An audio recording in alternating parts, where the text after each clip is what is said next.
Hi everyone. In this video we're going to introduce the basics of Topologic. Topologic software allows you to build geometries that have topologies in them. So you can ask whether things are adjacent to each other, you can get the elements or the sub-elements of an object like its edges and its vertices, and it just allows you to build conceptually connected geometries. So let's get started. So we're going to first start by creating a simple cuboid in Dynamo. So let's switch over to the node view, look for cuboid. Sorry, just getting started here. Ooh, okay. So look for cuboids by lengths. Wow, zoom in a bit. And we'll do a code block. And we will make this 10 units.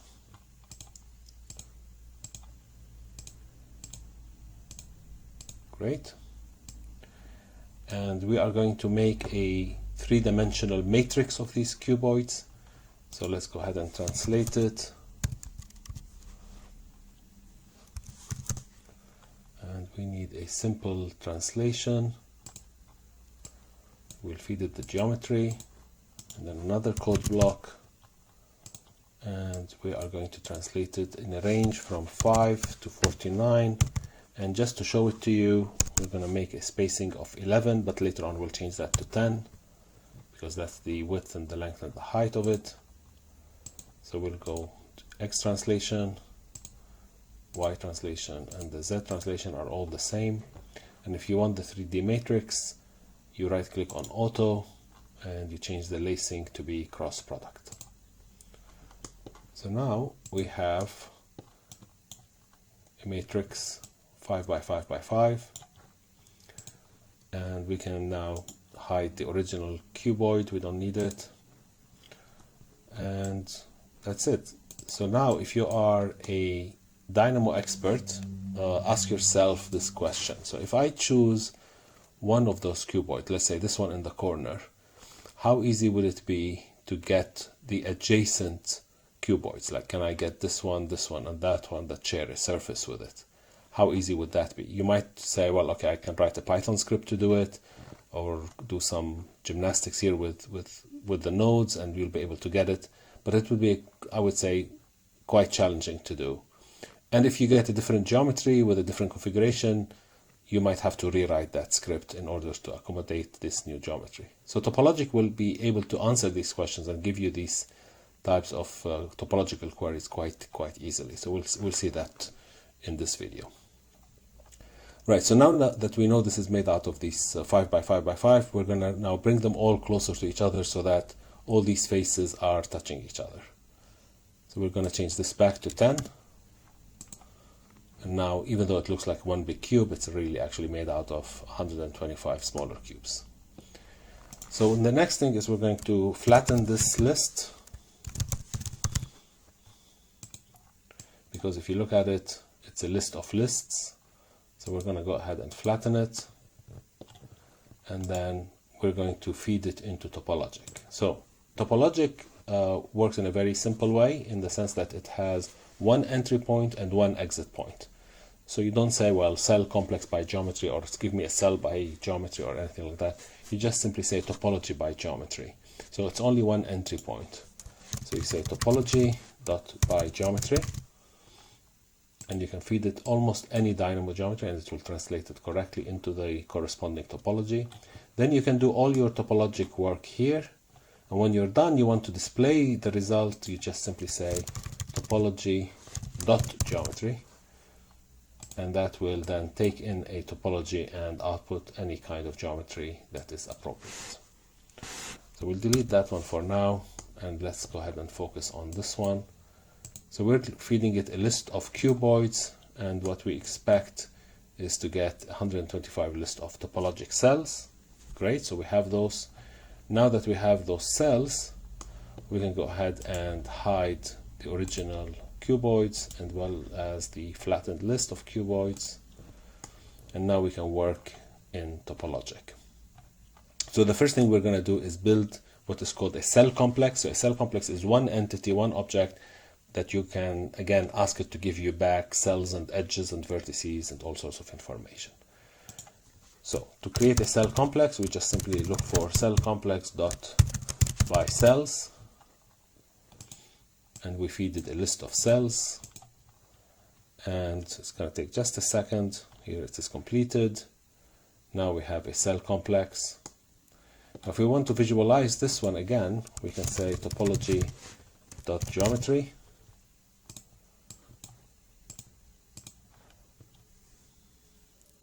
we get these 125 cells packed into a cell complex. So what I would like to do usually is let's get the vertices first. So any topology, you can ask it for different types like vertices, edges, etc. The node for that is called topology.vertices, and make sure you choose ours, not the one that's built in. This is a different one. They look the same, just different icons here. Just make sure you're choosing the right method. Great. These are the vertices, so you get 216 unique vertices, and let's visualize them. So topology.geometry, and there they are. Great, so we can put spheres on those, let's say. So now we have points, 216 points. So let's go ahead and make a sphere by center point radius. Feed it the center points. For radius, we'll do a code block. Maybe we'll make that into 2.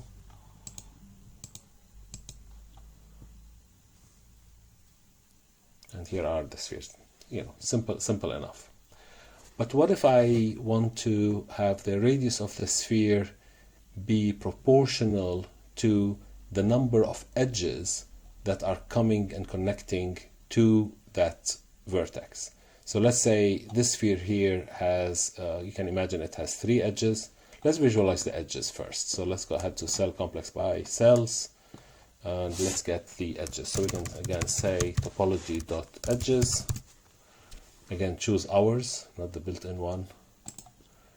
Let's just put this here and feed it the cell complex. And then, of course, we need topology.geometry, because nothing from topology draws to the screen unless you do topology.geometry.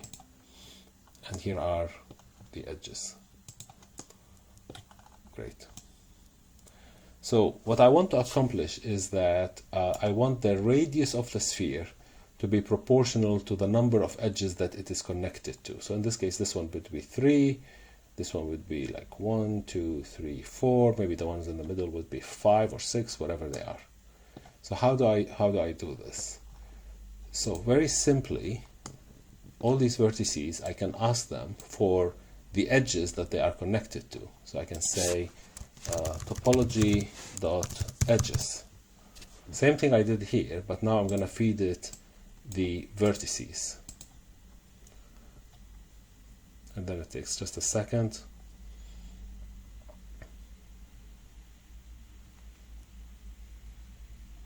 Just waiting for it to finish.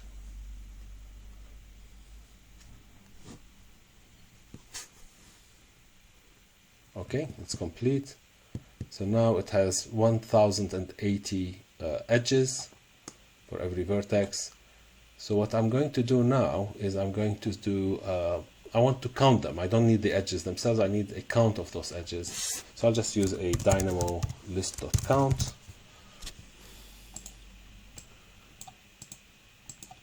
And in order for it to work correctly, this gives me just the total number of lists, total number of elements of the top list.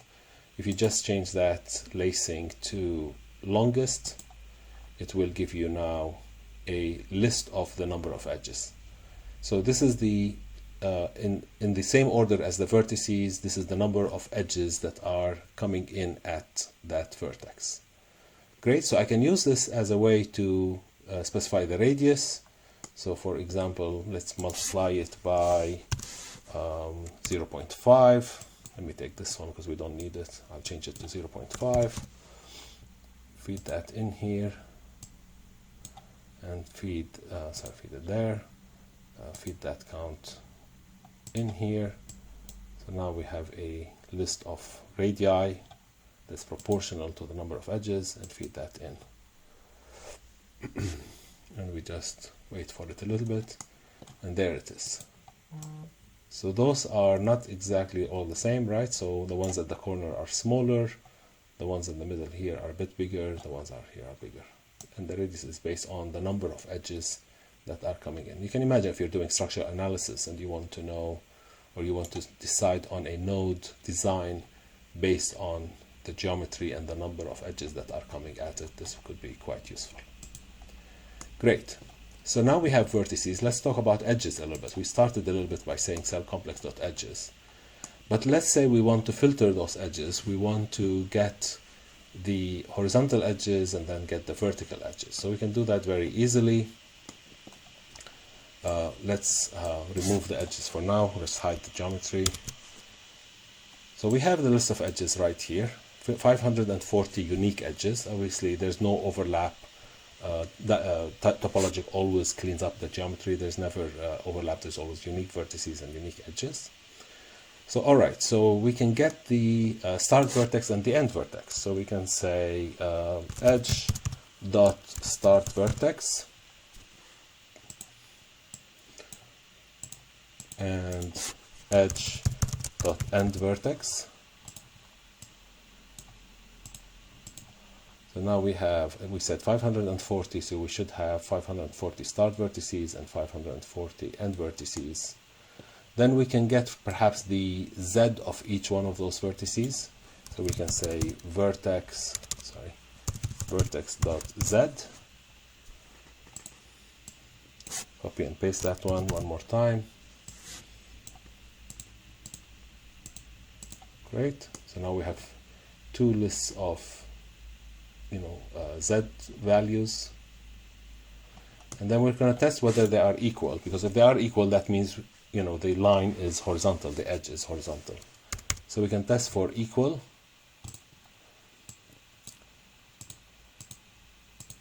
and now we should have a list of 540 true or false, whether they're equal or not. The ones that are true are obviously the horizontal ones. So we can use in Dynamo something called a Boolean mask. Filter by Boolean mask. So filter by bool mask. And what we can do is feed it the edges, feed it the Boolean mask, and now we have the in is the ones that are horizontal and the out are the ones that are vertical. So let's go ahead and say topology.geometry on the ones that are in. And those are the horizontal ones. So if you notice, these are all the horizontal edges. And if we do the ones, if we hide this, or instead of hiding it, let's just connect the out to it, and now we get the vertical ones.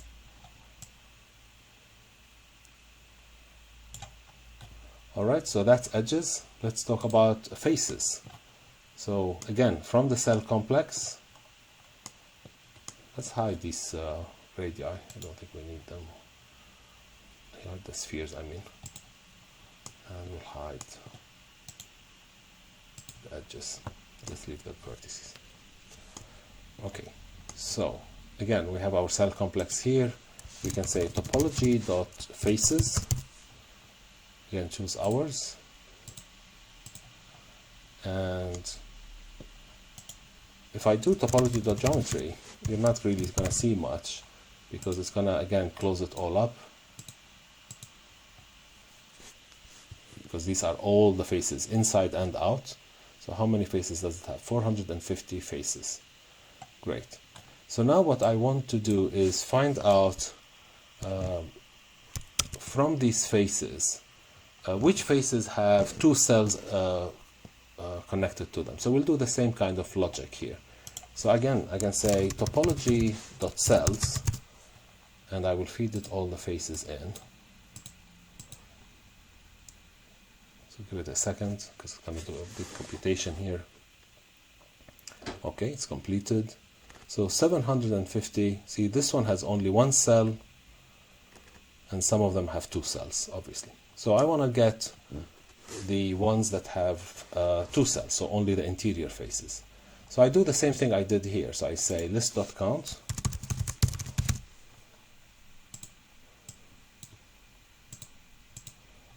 and I change that lacing to longest, and now I have a list of number of cells, the count, and I say filter it by if it is equal to, let's do a code block, if it's equal to 2. I only want the ones that are 2. So now I have a list of 450 false or true, and then I do the same thing, filter by boolean mask, feed it this mask, and feed it the original list of faces, and it will give me only the ones, if it is the n ones, it's only the ones that are interior, have 2 cells adjacent to them. So let me do topology.geometry on this one. Those are the interior cells, or the interior faces, excuse me. And if I want the outer ones, and these are the outer ones.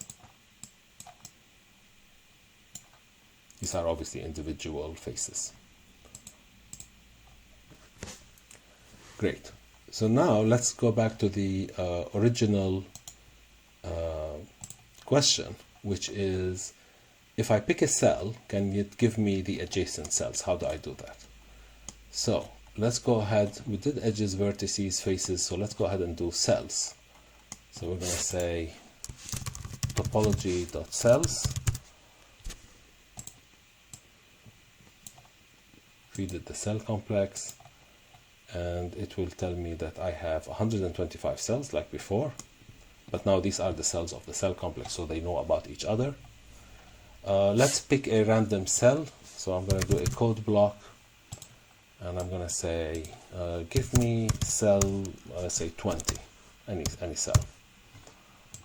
So now I'm going to feed it a cell, and it's going to give me a topologic cell. In order for me to see which one this one is, so I'm going to do topology.geometry,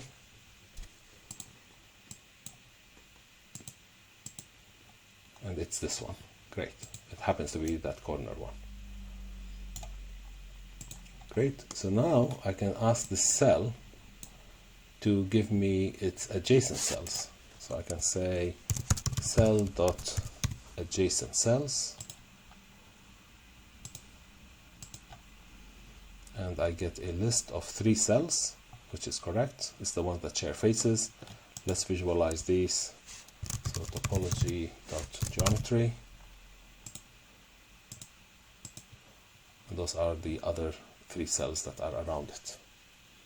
So I can change this. Let's make it 30. That's another one over there. 45. Those are all the cells that are around this one in the middle, etc., etc. So you can very quickly get the adjacent cells.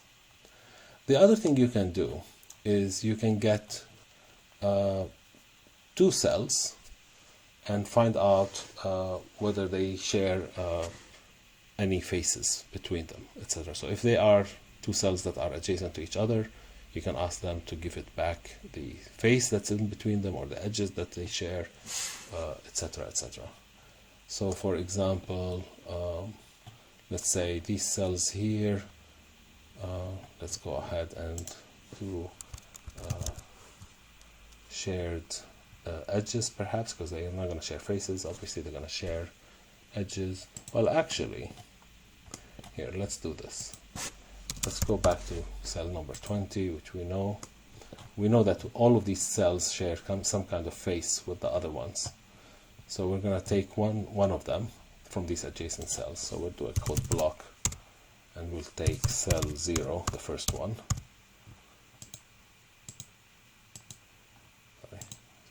Feed that in. Great. And then what we can say is we have this one now, and we have that one.